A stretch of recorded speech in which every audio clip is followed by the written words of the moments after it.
Hello friends, welcome to my channel Master Ki Pathshala where you learn English better through Bengali যেখানে তোমরা ইংরেজি শিখবে বাংলায় অনেক বেটার ভাবে। ট্রান্সলেশনের ক্লাসে তোমাদের সবাইকে আরো একবার ওয়েলকাম করছি। সামনেই তোমাদের পিএসসি ক্লার্কশিপ এবং মিসলেনিয়াসের মেন্স পরীক্ষা হতে চলেছে এবং সেই পরীক্ষাগুলোর জন্য ট্রান্সলেশন খুবই গুরুত্বপূর্ণ।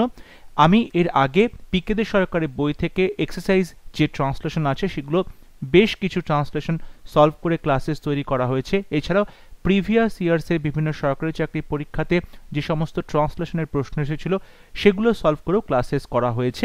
আশা করছি প্রত্যেকটা ক্লাস তোমরা ফলো করছো এবং অবশ্যই সেখান থেকে প্র্যাকটিস করছো, শিখতে পারছো, যেগুলো তোমাদের পরীক্ষাতে ডেফিনেটলি হেল্প করবে। আজকে ক্লাসে আমরা 5টি সিঙ্গল সেন্টেন্স, অর্থাৎ সেগুলো সিম্পল সেন্টেন্স, কমপ্লেক্স বা কম্পাউন্ড এরকম মিক্সড করা আছে, সেই রকম 5টা সেন্টেন্সেস আমরা শিখব, বাংলা থেকে ইংলিশে ট্রান্সলেট করব। তাহলে শুরু করছি আজকের লেসন। এখানে যে 5টা সেন্টেন্স আমরা বাংলা থেকে ইংলিশে ট্রান্সলেট করব সেগুলো লেখা আছে, একবার আমরা দেখে নিই। 1 নম্বর সেন্টেন্স, মন যেন ফলের মতো, কাঁচা বেলায় ফল টক, কষা বা বিস্বাদ লাগে এবং খেলে নানা রকম রোগ হয়। 2 নম্বর সেন্টেন্স, সবই হচ্ছে মনের ব্যাপার, মনের উপরই সব নির্ভর করে। 3 নম্বর সেন্টেন্স, যতই মেঘ গর্জন বা ঝড় বৃষ্টি হোক, বিদ্যুৎ চমকাক বা বজ্রপাত হোক, চাতক পাখি তাতে ভয় না পেয়ে আকাশের দিকে চেয়ে মনের সাধে বাড়ি পান করে পিপাসা নিবারণ করে। 4 নম্বর সেন্টেন্স, সাধারণ লোক কথা না কয়ে এক মুহূর্ত থাকতে পারে না। এবং 5 নম্বর সেন্টেন্স, যে কাজ যখন করতে হবে তখন উঠে পড়ে সমস্ত মন প্রাণ দিয়ে তাতে লেগে পড়তে হবে, যতই বাধা বিঘ্ন আসুক না কেন। এই 5টা সেন্টেন্সকে আমরা এবার বাংলা থেকে ইংলিশে ট্রান্সলেট করব। প্রথম সেন্টেন্স বলছে মন যেন ফলের মতো, অর্থাৎ মন হয় যেন ফলের মতো। তাহলে মন মাইন্ড হয় ইজ যেন ফলের মতো, like mind is like a fruit, ফলের মতো mind is like a fruit.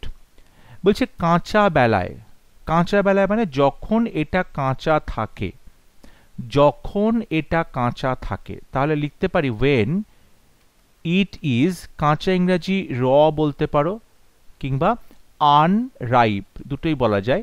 তাহলে ওয়েন ইট ইজ রাইপ কিংবা আনরাইপ কিংবা র। বলছে টক, কষা বা বিস্বাদ লাগে, মানে এটা টেস্ট তেমন লাগে। তার মানে এখানে একটা সাবক্লজ লিখছি ওয়েন ইট ইজ র কিংবা আনরাইপ। এবার আমাকে একটা মেন ক্লজ লিখতে হবে যে এটা টেস্ট হয় টক, কষা বা বিস্বাদ। তাহলে এটা টেস্ট, ইট সাবজেক্ট হলো এবং ভার্ব হচ্ছে টেস্ট।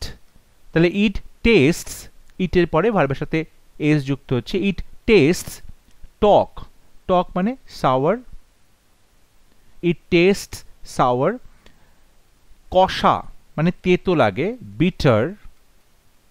এবং বলছে বা বলতে অর, বিস্বাদ মানে যাতে টেস্ট নেই, স্বাদ নেই, সেটাকে আমরা বলতে পারি ইনসিপিড, ইনসিপিড অর্থাৎ যেটাতে টেস্ট নেই, ইনসিপিড বলা যেতে পারে। কিংবা আমরা বলতে পারি টেস্টলেস, টেস্টলেস, ঠিক আছে, টেস্টলেস বলতে পারো। এবং অ্যান্ড, তাহলে কাঁচা বেলায় ফল টক, কষা বা বিস্বাদ লাগে, অর্থাৎ যখন এটা কাঁচা ছিল, when it is ripe কিংবা unripe, when it is raw কিংবা unripe, it tastes, এটা টেস্ট হয় সাওয়ার, বিটার অর ইনসিপিড কিংবা টেস্টলেস। এবং খেলে নানা রকম রোগ হয়, অর্থাৎ এটা ঘটায় নানা রকম রোগ যখন খাওয়া হয়। তাহলে এটা ঘটায় ইট কজেস, এটা ঘটায় ইট কজেস নানা রকম রোগ, ভেরিয়াস ডিজিজেস, ভেরিয়াস ডিজিজেস নানা রকম রোগ, রোগ খেলে মানে এটা যখন খাওয়া হয়। তার মানে ওয়েন, তোমরা এখানে ইট ইজ টেস্টেড লিখতে পারো, প্যাসিভে যখন এটা খাওয়া হয় মানে কেউ একটা খায়, প্যাসিভ হচ্ছে ইট ইজ টেস্টেড, কিংবা শুধু টেস্টেডও লিখতে পারো, when it is tested. It is tested ওয়েনের পর থেকে একটা সাবক্লজ লিখলে, কিংবা ওয়েন টেস্টেড, শুধু ইট ইজটা বাদ দিয়ে শুধু টেস্টেড লিখলেও ইট ইজ টেস্টেড বোঝা যাচ্ছে। So mind is like a fruit. When it is raw কিংবা unripe, it tastes sour, bitter or insipid কিংবা tasteless and it causes various diseases নানা রকম রোগ হয় when it is tasted বা when tasted 2 নাম্বার সেন্টেন্স সবই হচ্ছে মনের ব্যাপার সবই হচ্ছে মনের ব্যাপার সব এভরিথিং সবই হচ্ছে মনের ব্যাপার তাহলে everything is about the mind সবকিছুই মনের সম্পর্কে everything is about the mind সবকিছু মনের ব্যাপার মানে সবকিছুর মধ্যে মন আছে everything is about the mind কিংবা বলা যেতে পারে it is all about it is all about the mind it is all about the mind it is all about the mind মনের উপরই সব নির্ভর করে তাহলে সবকিছু নির্ভর করে মনের উপরে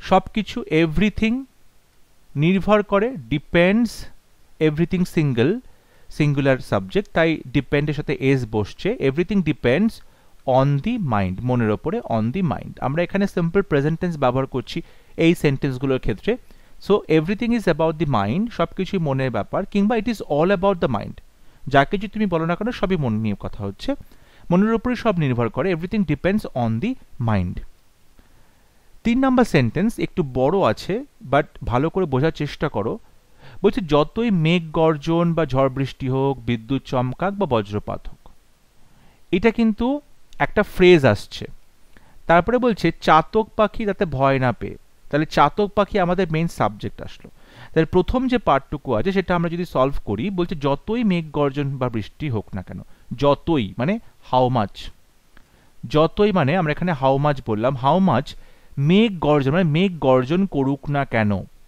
মেঘ গর্জন করুক না কেন তাহলে এখানে সাবজেক্ট কি হবে হাউ মাচ দি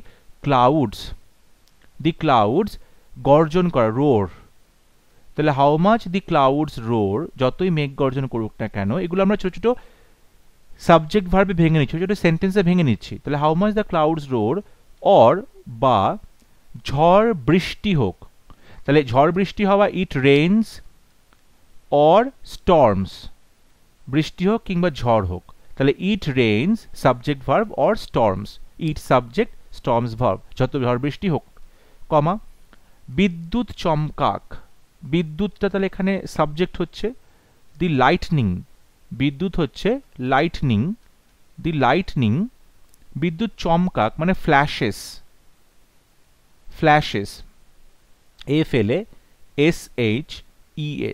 ফ্ল্যাশেস কিংবা এটাকে আমরা স্ট্রাইকস বলতে পারি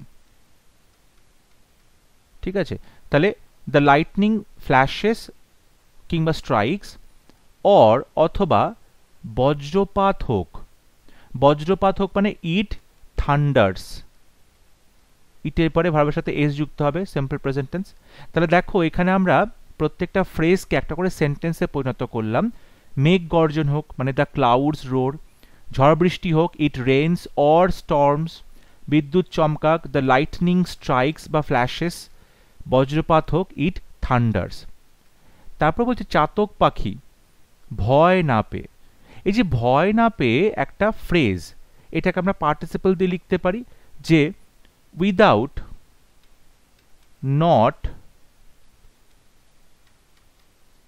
গেটিং কিংবা বিইং স্কেয়ার্ড তাহলে ভয় না পেয়ে উইদাউট নট গেটিং বা বিইং স্কেয়ার্ড এবার আসছে সাবজেক্ট চাতক পাখি এই সেন্টেন্সে তাহলে সোয়ালো দি সোয়ালো চাতক পাখি দি সোয়ালো তারপর হচ্ছে আকাশের দিকে চেয়ে দেখো এখানেও কিন্তু একটা পার্টিসিপল আসছে আকাশের দিকে চেয়ে তাহলে লুকিং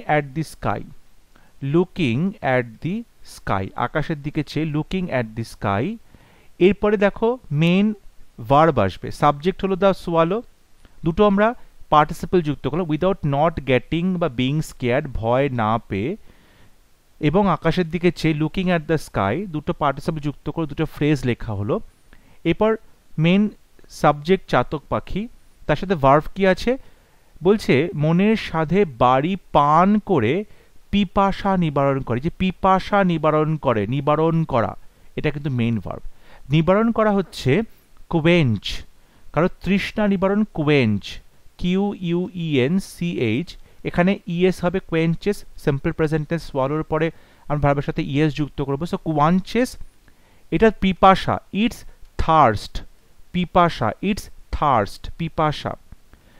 কিভাবে? বাড়ি পান করে, মানে জল পান করে। তাহলে বাই ড্রিঙ্কিং ওয়াটার, জল পান করে, বাই ড্রিঙ্কিং ওয়াটার। মনের সাধে, মনের স্বাদ মানে টু ইটস হার্টস কন্টেন্ট, মানে মন যত চাইছে, মন ভরে। হার্টস কন্টেন্ট মানে মন ভরে, অর্থাৎ যতক্ষণ না মন ভরছে। So to its hearts content, জলপান করছে মনের সাথে। তাহলে যতই মেঘ গর্জন বা ঝড় বৃষ্টি হোক, how much the clouds roar or it rains or storms, বিদ্যুৎ চমকাক, the lightning flashes or strikes, বা বজ্রপাত হোক, অর ইট থান্ডার্স, চাতক পাখি যাতে ভয় না পেয়ে, উইদাউট নট গেটিং কিংবা বিং স্কেয়ার্ড।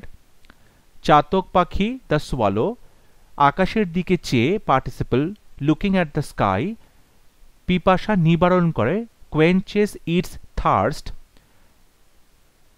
বাড়ি পান করে, বাই ড্রিঙ্কিং ওয়াটার, মনের সাধে, to its hearts content. 4 number sentence, সাধারণ লোক কথা না কয়ে এক মুহূর্ত থাকতে পারে না।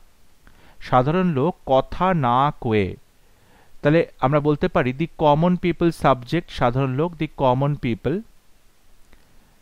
থাকতে পারে না, কান স্টে, থাকতে পারে না, কান স্টে, এক মুহূর্ত, কান স্টে ফর এ মোমেন্ট। বলছি এক মুহূর্ত, তাহলে ইভেন ফর এ মোমেন্ট, এখানে ইভেন নিয়ে আসি। দি কমন পিপল কান স্টে, থাকতে পারে না, ইভেন ফর এ মোমেন্ট, কথা না কয়ে, উইদাউট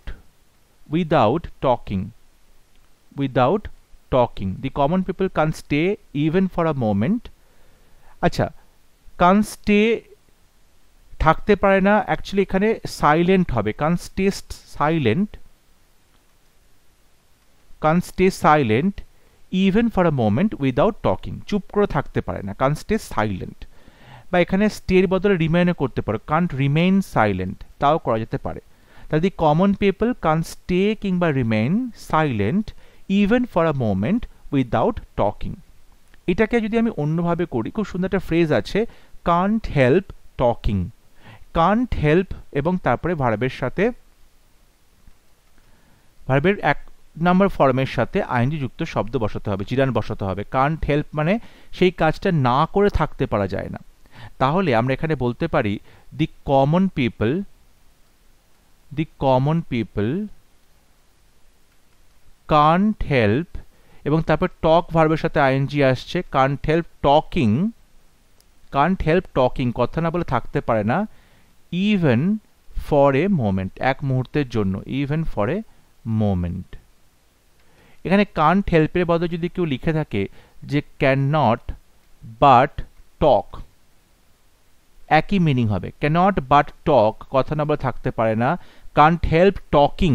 যদি ক্যানট বাট বলি তাহলে আমরা V1 বসাবো, আর কান্ট হেল্প বললে V1 এর সাথে আইএনজি বসাবো। তাহলে সেন্টেন্সটা দাঁড়াচ্ছে the common people can't stay কিংবা remain silent even for a moment without talking, কিংবা the common people can't help talking কিংবা cannot but talk even for a moment. Last sentence, যে কাজ যখন করতে হবে তখন উঠে পড়ে সমস্ত মন প্রাণ দিয়ে তাতে লেগে পড়তে হবে। যে কাজ যখন করতে হবে, তা যখন কোনো কাজ করতে হবে, এটা কিন্তু প্যাসিভ আছে, করতে হবে কোনো কাজ। তাহলে ওয়েন আর টাস্ক, সাবজেক্ট করলাম আর টাস্ক, এবং তারপরে যদি প্যাসিভ আছে তাহলে ইজ, এবং করতে হবে, করতে একটা কিন্তু তে আছে, তারপরে 2+V1 ইনফিনিটিভ ব্যবহার করব।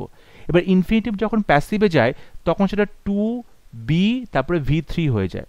তাহলে ইজ টু বি ডান, করতে হবে টু ডু, আর প্যাসিভে করলে টু বি ডান হয়ে গেল, টু বি এবং তারপরে ডু ভার্বের থার্ড ফর্ম ডান। তাহলে when a task is to be done, যখন করতে হবে, উঠে পড়ে সমস্ত মন প্রাণ তাদের লেগে থাকতে হবে। তাহলে এটা প্রয়োজন, ইট নিডস টু বি ডান, করতে হবে, ইট নিডস টু বি ডান, মন প্রাণ দিয়ে, উইথ ওয়ান্স, মন প্রাণ একটা ফ্রেজ ব্যবহার করব, heart and soul, heart and soul, ঠিক আছে, করতে হবে মন প্রাণ দিয়ে। তাহলে when a task is to be done, যখন একটা কাজ করতে হবে তখন উঠে পড়ে সমস্ত মন প্রাণ দিয়ে করতে হবে। It needs to be done, এটা করা প্রয়োজন with one's heart and soul, কারণ মন প্রাণ দিয়ে। তারপরে বলছে যতই বাধাবিঘ্ন আসুক না কেন, যতই, হোয়াট এভার, বাধাবিঘ্ন, অবস্ট্যাকলস, হোয়াট এভার অবস্ট্যাকলস কিংবা হার্ডলস বলতে পারো, কিংবা হার্ডশিপস বলতে পারো, কষ্ট, আসুক না কেন, আমরা এখানে মে সম্ভাবনা করব, মে কাম কিংবা মে অ্যাপিয়ার। তাহলে when a task is to be done, যখন একটা কাজ করতে হবে, it needs to be done with one's heart and soul, সমস্ত মন প্রাণ দিয়ে তাদের লেগে থাকতে হবে, যতই বাধাবিঘ্ন আসুক না কেন, হোয়াট এভার অবস্ট্যাকলস কিংবা হার্ডলস কিংবা hardships may come or appear. তাহলে আজকে আমরা 5টা সেন্টেন্স, সিম্পল, কমপ্লেক্স, কম্পাউন্ড, সেরকম মিক্স করা সেন্টেন্সেস আমরা ডিসকাশন করলাম, আমরা ট্রান্সলেট করলাম। আশা করছি ক্লাসগুলো তোমরা দেখছো এবং অবশ্যই প্র্যাকটিস করছো, সেখান থেকে শিখতে পারছো, যেটা তোমাদের পরীক্ষাতে হেল্প করবে। যদি ভিডিওটি ভালো লাগে অবশ্যই ভিডিওটি লাইক করবে, শেয়ার করবে এবং আমার চ্যানেলটি সাবস্ক্রাইব করতে ভুলবে না। পরবর্তী লেসনে খুব শীঘ্র দেখা হবে, ততক্ষণ সবাই ভালো থাকবে, সুস্থ থাকবে। Thank you.